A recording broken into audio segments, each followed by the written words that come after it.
gikan sa News Center sa Aksyon Radio. Aksyon Radio. Yari ang mga nagapangulang balita sa syudad sa Bacolod kag probensya sa Negros Occidental. Mga balita lokal, nasyonal, sa Aksyon Balitang Bayan. Numero 1, Aksyon Balitang Bayan. Numero 1, two-time kapisanan ng mga broadcasters. Golden Dove nominee for Best Provincial Newscast. Aksyon Balitang Bayan. Numero 1. Aksyon Balitang Bayan. Numero 1. Kagkaroon ang inyo News Team.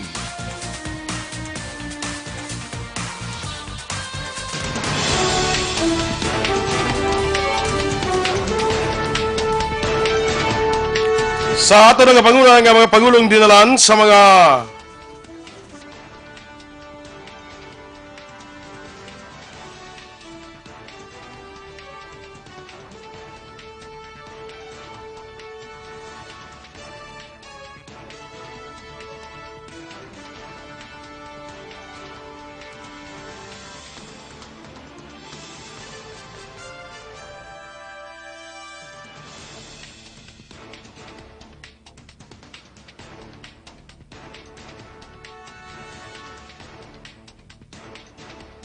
Aksyon Radio.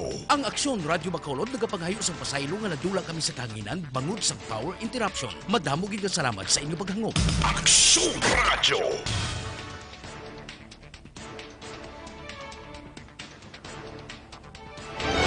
Aksyon Balitang Bayan. Numero 1.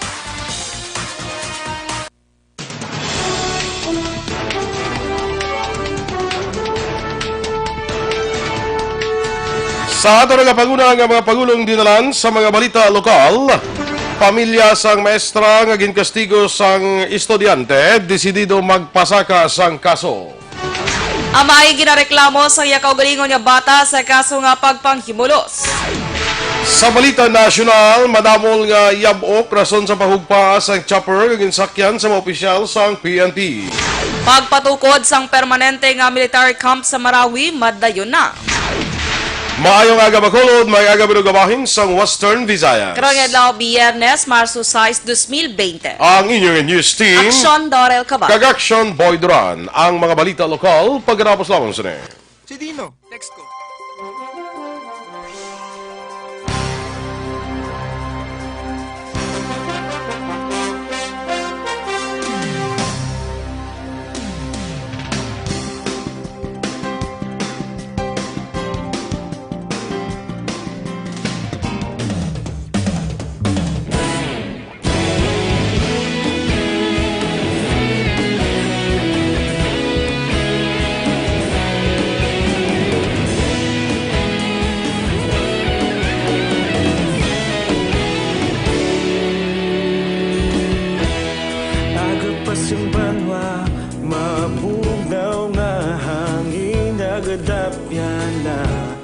Ikaw nang ginapamati ang namon ginasandigan.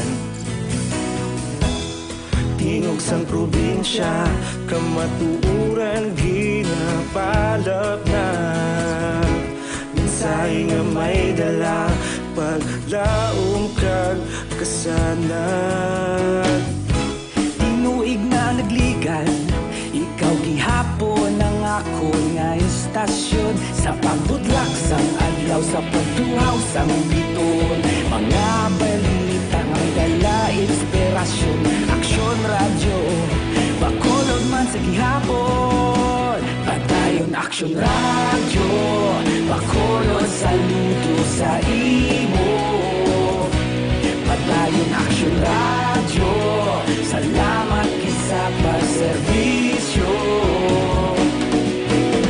Patas kag balanse, matuod nga mensahe, wala sang ginadampingan. Padayon Aksyon Radio.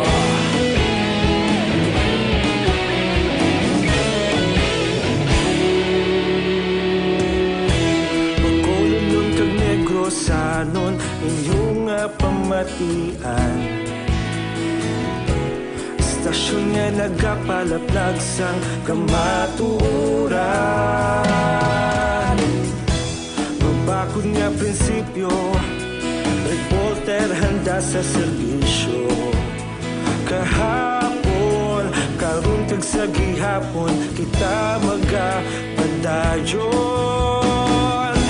Tinuig na nagligan, ikaw gihapon ang akon nga estasyon. Sa pagbutlak sang adlaw, sa pagtuhaw sang bituon, mga balita na may dala inspirasyon. Aksyon radyo, Bacolod man sa gihapon. Padayon Aksyon radyo, Bacolod saludo sa imo. Padayon Aksyon radyo, salamat kit sa pagserbisyo. Patas kag balanse, matuod nga mensahe, wala sa ginadampilikan. Padayon Aksyon radyo. Aksyon Radio Philippines Standard Time, las 6:07. Sa detalye na sang mga balita lokal, desidido ang ginikanan sang 23 anyos nga maestra sa magbasaka sang kaso batok sa 14 anyos nga grade 9 nga estudyante nga nagkastigo sa ila sining anak. Suno sa Iloy, wala na sang may makapugong sa ila agud matagan sang hustisya ang pagkastigo sa iya sining anak. Ginpahig sa ginikanan nga masakit ang ginimo sa ila nga bata, ang ginlaragway nila nga mabuot. Nagalaom mamay ni nga magpabor sa ila ang kamaturan. Samtang nagpamaliban naman nga magpa-interview ang teacher in charge sang Raymond Tongson National High School Suay Extension sa din natabo ang insidente. Sunod kay Maria Lynn Muchelas, yara naman sa Schools Division ang reklamo gan hindi na kinanglan nga maghatag pa siya sang palayag. Ginduga man ni Muchelas nga wala siya sang natabo ang insidente. Si Muchelas ang lola sa estudyante nga ginaligar nagpangastigo. Sa piyak nga bahin, ginpahayag naman ni Marilyn Galvez, Education Program Supervisor sa Himamaylan City Schools Division, padayon na ginahimo nga investigasyon. Ginsaylo temporaryo sa iban nga campus ang maestra, kag wala naman ginpa-eskwela ang estudyante, apang ginapadalaan lang sang module, agud mapadayon ang iya nga pagtuon. Duha pa ni Galvez, nakahatag sang doctor certificate ang ginikanan sang estudyante, nga nagapamatuod nga ini ang nagaantos sang balatian nga epilepsy o kun kuyat. Karon ginahulat na lang ang resulta sang ilang nga investigasyon. Ginreklamo sa isa ka 16 anyos nga bata nga babayi ang iya 47 anyos nga amay sa ginaligar pagpanghimulos. Sa impormasyon nga nakuha sa Aksyon Radio Bacolod, natabo ang pagpanghimulos gabi sang Marso 4 sa sulod sang kwarto sa pulian sang mag-amay kun sa diin didto man nagakatuloy ang tatlo ka mamanghod nga sang tagreklamo. Suno pa sa mga kaingod sang mag-amay, Marso 3 sang naglakat man ang asawa sang ginatudlo sa ospetsado. Dugang pa, wala man may nabatian ang mga kaingod sini nga nagapangayos ang bulig ang biktima. Ang biktima ang wala na nag-eskwela kag sa alegasyon sa mga kaingod sini, masami man nga nagalayas. Sa karon preso sa custodial facility sa mga kapulisan ang amay para sa nagkaigo nga disposisyon. Samtang ginpay dalom naman sa medical examination ng biktima kag ginakulat pa ang resulta.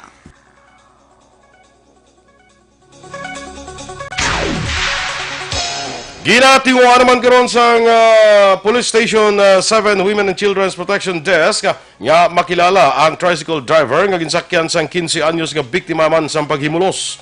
Suno kay Police Lieutenant Arlene Torrendon, tagpamuno sa Bacolod City Police Office Women and Children's Protection Desk, posible pangayaw ang drivers ng tricycle bagod wala sang color coding ang inadala nga tricycle. Suno kay Torrendon nga nagasentro ang investigasyon sang kapulisan sa identity sang suspitsado. Duha pa ni Torrendon, nagalakat ang biktima padulong sa eskwelahan aga sang Marso 4, naglabay man ang tricycle kag ginpasakay siya sang driver. Nakibot na lang ang biktima sang mamulalungan nga lain nga lugar ang ila ginagyang.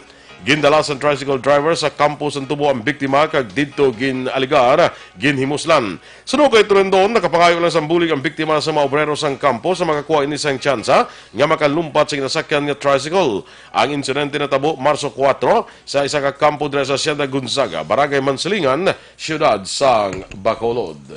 Since kahapon, di proseso na to sa ato nga the investigator on case kag grand subject na for medical examination. Since yesterday, again padayon ang pag-follow up no kag hot pursuit operation kag coordination abi no pag-lead man sa ato nga session. Ang kabahin sa pahayag ni Lieutenant Arlene Torrendon sang WCPD sang Bacolod City Police Office. Gin-relieve sa pwesto kag insuspender sang duha ka bulan ang hepe sang Police Station 7 nga si Police Major Carmelo Nermal matapos madulaan sa handheld radio sang tuig 2017 kag ginpaimbestigahan sa Bacolod City Police Office Investigation and Detective Management Unit. Si Nermal ang ginbuslan sa nagbalik nga si Police Lieutenant Florentino Abalayan bilang officer in charge sang Police Station 7. Si Abalayan nga chief sang BCPO HR DD ang ginbuslan ni Police Lieutenant Fermin Pula nga Deputy Police Chief sang Police Station 8. Si Police Major Carmelo Nermal ang yara karon na destino sa Regional Personnel Holding and Accounting Unit sang Police Regional Office 6 sa Camp Martin Delgado sa syudad sang Iloilo. Sunod kay Police Lieutenant Colonel Ariel Pico, Public Information Officer sa Bacolod City Police Office, bangod sa kakulang sa opisyal sa Bacolod City Police Office, temporaryo ginbalik siya ginhalinan nga pwesto si Abalayan. Sinabaluan si Nermal ang magaretiro man siya serbisyo sini nga tuig. Nagapanawagan naman si Highway Patrol Group Officer in Charge, Police Executive Master Sergeant Joel Villarmino sa mga drivers nga hindi maghadlok sa tiyon nga makitaan sila sa mga pampubliko nga dalan sa Bacolod kag sa probinsya sang Negros Occidental. Sunod kay Villarmino, yara sila sa mga dalanon hindi para mangdakop kundi para proteksyonan, magiyahan kag maedukar ang maini sang disiplina sa dalan para sa ilaman nga seguridad. Duha pa ni Villarmino, padaan man nga nagapaki-istorya ang ila ahensya sa mga drivers sa probinsya agud mapalambot ang ila katuyuan angot sa anti-carnapping law sa idalom sa Republic Act 4136. Ginumpisahan na sang bago nga tagpamuno sang Regional Civil Security Unit sang PRO6 nga si Police Colonel Clark Kasiwen ang pagbisita sa mga malls kag iwan pa nga mga vital installations sa Western Visayas agud usisaon ang sitwasyon sang mga security guards. Sa interview sa Aksyon Radio Bacolod kay Kasiwen, tuyo sang ilaken siya nga mabuligan ang mga gwardya sa ila problema agud hindi na masulit ang natabo nga Vira Mall hostage crisis sa San Juan City, Manila. Nagaplano man si Kasiwen nga bisitahan ang opisina sa mga service providers kag magausisa kung may gusto nga training ang mga gwardya antes ipahamtang sa duty. Nagapati man si Kasiwen nga kung ginpaagi sa maayo nga training ang mga gwardya makita sa ilang gusto nga disiplina kag professionalismo.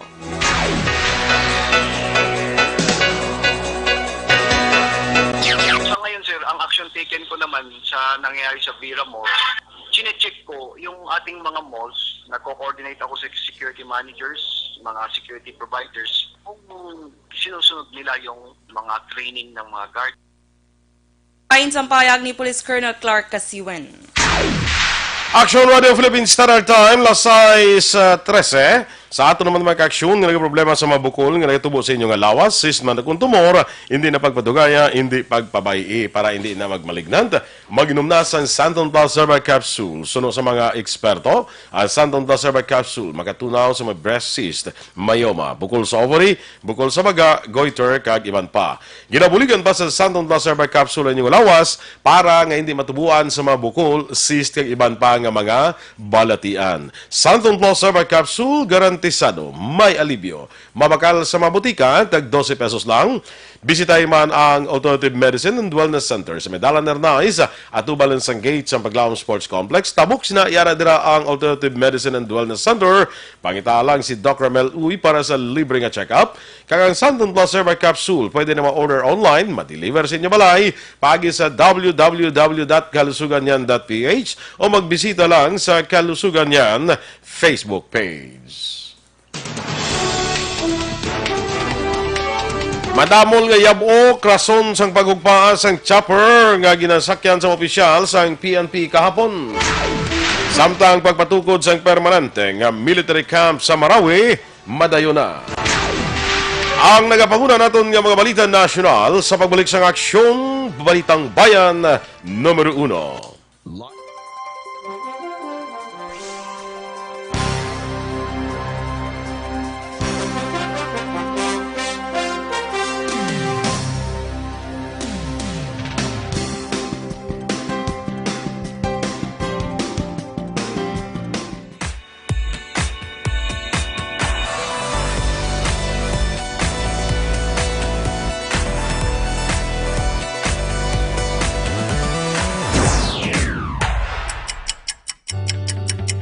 Yari ang mga programa ngayon nyo bantayan diri sa DYEZ Aksyon Radio Bacolod.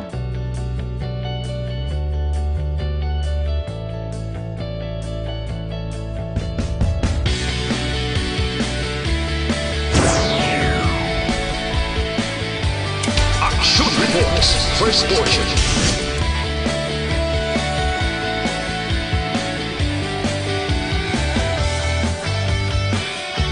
Aksyon Reports, second portion. Aksyon Balitang Bayan, Numero 1. Aksyon Balitang Bayan, Numero 1.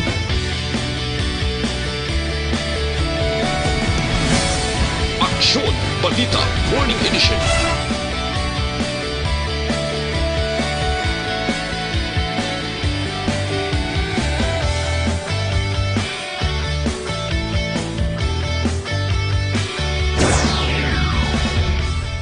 Aksyon Hotline. Aksyon Hotline.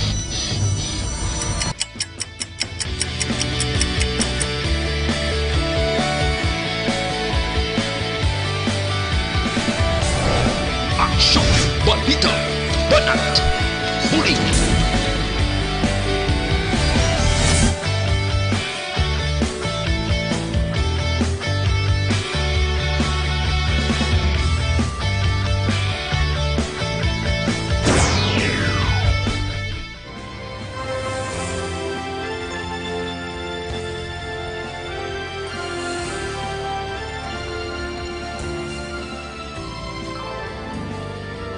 Aksyon Reports Afternoon Edition. Aksyon Reports Afternoon Edition.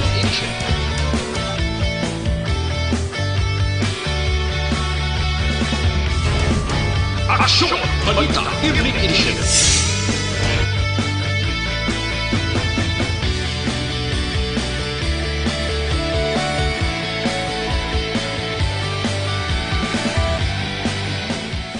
Aksyon Firing Line. Aksyon Firing Line.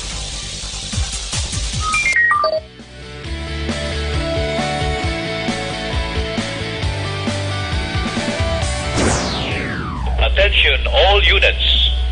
Attention all units. This is base control. Please proceed to Area 1 immediately. Aksyon Night Patrol!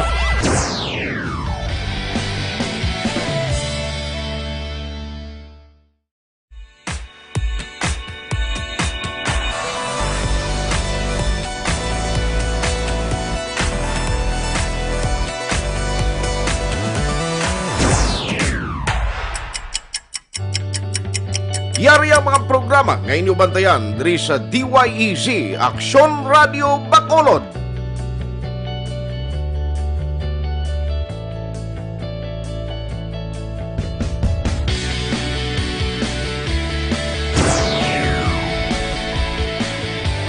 Aksyon Reports first portion.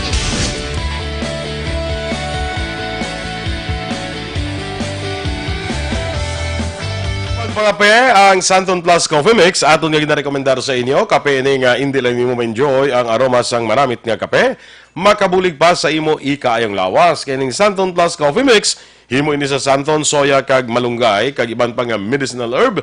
Nagabulig ini panubo sa aton nga bad cholesterol, nagatinlo sa aton colon o kontinai, likaw kita sa colon cancer. So sa aton kape, Santon Plus Coffee Mix, may kape ka na, may bulong ka pa. Kag pwede pa ma-deliver sa inyo balay pagi sa pag-order online sa www.kalusuganyan.ph o magbisita lang sa Kalusugan Yan Facebook page. Aksyon Balitang Bayan, Numero 1. Aksyon Radio Philippines Standard Time, las 6:20. Detalya na sa aton mga balita nasyonal. Luwas na ang tanan nga sakay sa naghugpaas nga helicopter sa Philippine National Police sa San Pedro, Laguna, kalakip si PNP Chief General Archie Gamboa. Sa opisyal nga pahayag sa PNP, magluwas kay Gamboa. Luwas naman ang anom kay iban pangasakay sa chopper nga lunsay ginpangdala sa ospital. Sunod sa report, lunsay mga minor injuries sa naangkon sang 8 nga sakay sa chopper. Una na nga na-report nga magluwas kay Gamboa, sakay man sa chopper sa PNP spokesperson Brigadier General Bernard Banac, Controllership Chief Major General Jovic Ramos, Major General Mariel Magaway nga pamuno sa Directorate for Intelligence ng PNP, ang piloto kag ang co-pilot. Sunod kay PNP Deputy Chief for Operations Police Lieutenant General Guillermo Eleazar, halin sa emergency room sa Westlake Medical Center sa San Pedro, Laguna, sa din gindala si Gamboa, inisya ang ginsaylo sa ospital sa Taguig. For visibility ang rason sa pag-upaas ng helicopter nga ginasakyan ni PNP Chief General Archie Gamboa, kag pito ka iban pa. Sunod kay Laguna Police Chief Lieutenant Colonel Serafin Petalio, yabukon sa lugar sa di nag-take off ang chopper sa San Pedro, Laguna. Maghimo man nga wala matulupang dan sang piloto ang wire sang kuryente bangod sa kadamol sang yabok amo nga nagsabit ini sa high tension wire. Pagugpaas ang helicopter gilayon ini nga nagkalayo pero madasig nga nakuha gikan sa sulod ang masakay sini kaupod na si Gamboa. Magluwas diri na wasak man ang amo nga chopper. Nagpangabay ang Philippine National Police sa mga netizen nga untatan ang pag-post sa social media sa mga picture sa mga biktima nga sakay sa helicopter nga naghugpaan sa San Pedro, Laguna. Sa ginpagawa kapahayag ni PNP Acting Spokesman Police Major General Benigno Duran Jr., ginpangabay sini nga untatan ang pagpalaptas sang sala nga impormasyon angot sa insidente. Nagpagabay man sila sang pangamuyo para sa madasig nga recovery sa mga biktima nga sakay sang Bell 429 na helicopter. Lakip na si PNP Chief General Archie Gamboa kag pila ka mga opisyal sa PNP. Duha pa ni Durana, luwas ng tanan nga masakay kag paran kung ginabulong sa ospital. Samtang gitpag ni Durana, nagtukod na sa Special Investigation Task Group agud nga mag-imbestigar sa sining pagugpaas sang helicopter. Ang SITG Bell 429 ang pamunuan ni PNP Deputy Chief for Operations Police Lieutenant General Guillermo Eleazar. Ginpahayag naman ni Presidential Spokesman Salvador Panelo nga magasakay sa gihapon si Presidente Rodrigo Duterte sa chopper. Ini matapos nga nagpamangkot kung magduwa-duwa na si Presidente Duterte nga magsakay sa chopper bangod sa natabo nga pagugpaas ang chopper ni Philippine National Police kung PNP Chief General Archie Francisco Gamboa sa San Pedro, Laguna. Suno kay Panelo nga kung madumduman sang tanan, makapila ka bes nga ginpahayag ni Duterte nga wala siya nahadlok mapatay kag kun iya na tiyempo, wala na siya sang may maghimo. Umpisa nga nagpungko sa pwesto si Duterte sa tuong 2016, nagasakay siya sa chopper magpadulong sa mga public engagement bangod hindi niya luyag makatugas ang trapiko. Kadungan sini ginpahayag ni Panelo nga posible bisitahon ni Duterte si Gamboa sa hospital. Luyag naman ni Presidente Rodrigo Duterte nga mangin permanente na ang presensya sang militar sa Marawi City sa din kinahanglan magtukod sang kampo sa mga lugar. Ginistorya ni Duterte Miyerkules ang gabi si Human Settlements and Urban Development Secretary Eduardo Del Rosario angot sa ginapatigan nga rehabilitasyon sang gobyerno sang Marawi matapos ang pagpangatake sang terorista nga ISIS kag Maute group sadtong Mayo tuig 2017. Pangabay ni Duterte sa mga taga-Marawi nga suportahan ang tikang sa gobyerno nga magpahamtang sa mga soldado sa lugar, hindi para kontrahon ang mga Maranao kundi ang mga terorista. Sunod sa Presidente, hindi niya luyag maliwatan na tabo nga pagpangatake sa terorista nga grupo sa nasambit nga syudad. Importante sunod sa iya nga may control ang gobyerno sa lugar, bagot hindi lamang ang Islamic extremist ang kinahanglan bantayan, kundi pati na ang komunista nga rebelde. Duga pa ni Duterte kung hilway kag malinong na ang Marawi, posible na nga i-pull out ang mga soldado. Gin-appoint naman ni Duterte si Del Rosario bilang point person kaya mag-auyat sa pondo para sa rehabilitasyon sa Marawi.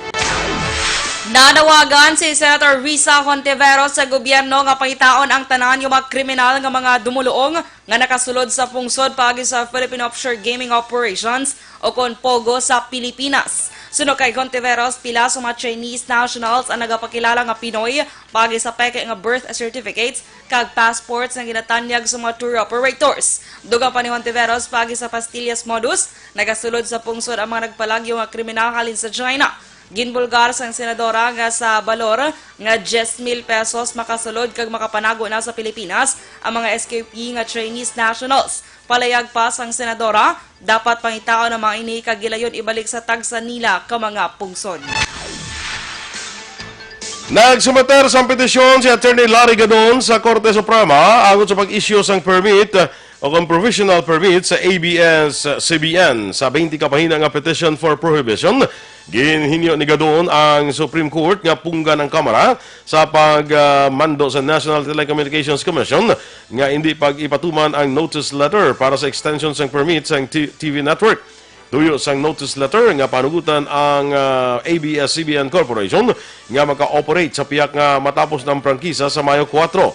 Suno kay Gadon paglapas ini sa konstitusyon. Dugang pa sini mayara sa separation of powers sa tatlo kasangasang gobyerno. Ginpahig sa abogado nga dapat magalin sa Kongreso ang prangkisa para sa TV network kag hindi sa NTC.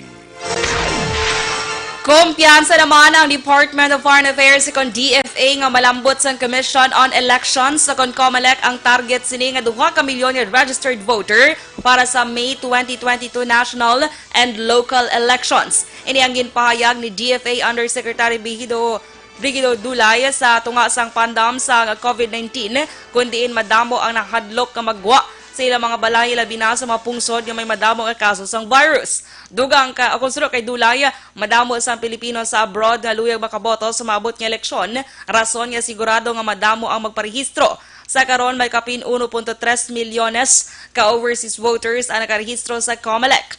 Dugang pa, wala labot sa embahada kag konsulada sa Pilipinas sa iban nga pungsod. Magapatiganon sila sa mga outreach program sa mga botante nga malayo ang ginaistaran sa embahada. Ginanunsyo naman ni Labor Secretary Silvestre Bello III nga magapagwasang mando para sa scale down sa mga overseas Filipino workers sa Kuwait. Sunod kay Bello, sa nasabit nga bago nga requirements ng Kuwait para sa mga OFW, nga kinahanglan makapakita sang certificate nga negatibo ini sa COVID-19. Lakip sa maapektuhan kung ipatuman ini sa doli, amo ang tanan nga mga OFW nga magapadulong sa Kuwait. Sa katapusan nga balita national, ginhingyo sa Anti-Money Laundering Council ang Kongreso nga gilayon aprobahan ng hagna nga mag-aamyenda sa Anti-Money Laundering Act kasunod sang pagsulod sa pungsod sang $1 billion cash. Sa hearing sa House Committee on Banks and Financial Intermediaries, ginpahayag ni AMLAC Executive Director Attorney Mel Georgie Rastela nga ang kapaslawan nga mamendahan ang AMLAC o kung sang AMLAC ang mga butang sa pungsod sa gray list jurisdiction kag posible man nga malakip sa blacklist ng Financial Action Task Force. Kung malakip ang Pilipinas sa gray list, makatuga ini isang problema kangay isang pagpasaka sang balor sang transaksyon sa mga foreign financial institution kangay isang borrowing rates kag transaction fees. Pahinayon man sang gray listing ang international trade sa diin, maganubo ang balor sang remittance sa mga OFW sa ila pamilya samtang magataas naman ang business kag product cost. Aksyon Radio Philippine Standard Time, las 6:28, ang Mighty C naman, ang alkaline nga vitamin C, nag-edukar, nag-balanse, kag nagapabakod sa aton nga immune system. Ginatap na ang mga infection, ubo, sipon, trangkaso, TB, pneumonia, kag iban pa nga mga balatian. Kag ang Mighty C, ang alkaline nga vitamin C, marami maningan, antioxidant nga vitamin para sa mata, ginatagan sang alibyo, nagakurap-kurap nga mata, katarata, kag glaucoma. Para sa mas epektibo nga kombinasyon, mag-inom kita sang Mighty C kag Santon Plus Herbal Capsule nga pwede na ninyo ma-order online sa www.kalusuganyan.ph o magbisita lang sa Kalusuganyan Facebook page. Inyong ipamatiyan aton mga balita diri sa Aksyon, Balitang Bayan, Numero 1. Standby na sa Aksyon Report, second portion. Upod kay Aksyon, Fred Salanga. Balikay kita sa Aksyon Balita Morning Edition. Upod ka sa inyo News Team. Aksyon, Dorel, Cabatu. Kag Aksyon, Boy Duran. Una sa balita, una sa Aksyon. Sa Bacolod Aksyon Radio.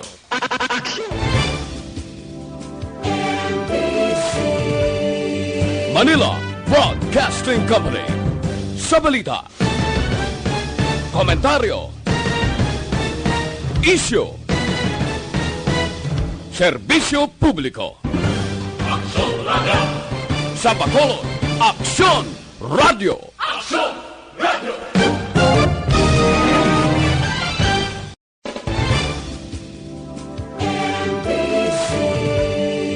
Manila Broadcasting